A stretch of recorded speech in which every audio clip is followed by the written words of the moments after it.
the kind of lowest form of life in this country puts its opinions down. But in general, two things really. One is that what we had in this country, in fact the reason that this was precipitated was because a number of the highest level judges in this country recognized that torture had been taking place and refused to let the government shut them up. What we have in this country is a result of years and years of campaigning and education and the raising of awareness, first of all before prisoners were released, and then since prisoners have been released, is that a lot of people looked at that settlement and realized that what that was a tacit admission. What these men have been claiming all along is accurate. All that evidence is still out there. You know, I also think as well what's important, and that people who may have been less sympathetic in the media also realized, was that this deal was required to stop, at all costs was required to stop the kind of information that was coming out. Now, I don't think that that will remain hidden forever. I don't think it's possible to. I think the public appetite in this country for the truth, and the amount of information that's already there, and the fact that you two guys are sitting here after a settlement and you're not gagged, you're still able to talk about what happened. I hope this means that this will come out. Because in summer, when those stories came out, it was revealed that the day before Guantanamo opened, Jack Straw was arranging that he was happy for that to happen. All he cared about was making sure that British agents could go out and interrogate people before they were sent into the black hole of Guantanamo.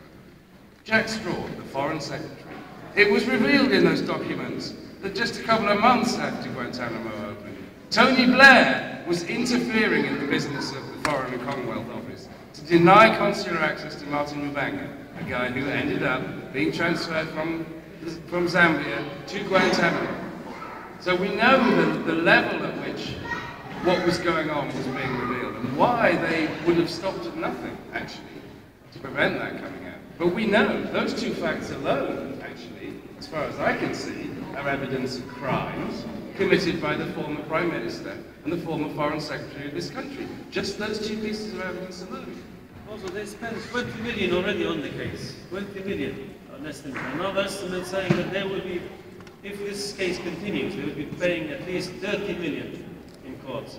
And they've hired 80 barristers for this case. So I think it's very, very convenient for the government to pay just what, a very small amount of money compared to what they have already paid. They paid 20 million to 80 barristers just to try to silence and try to cover up papers that they thought would never come out. And if it was not for some judges who had some integrity, unlike what happened in Spain, because we had a similar case in Spain, and with the leaks that came out just now, the WikiLeaks, it said why that the case stopped, went to the highest level.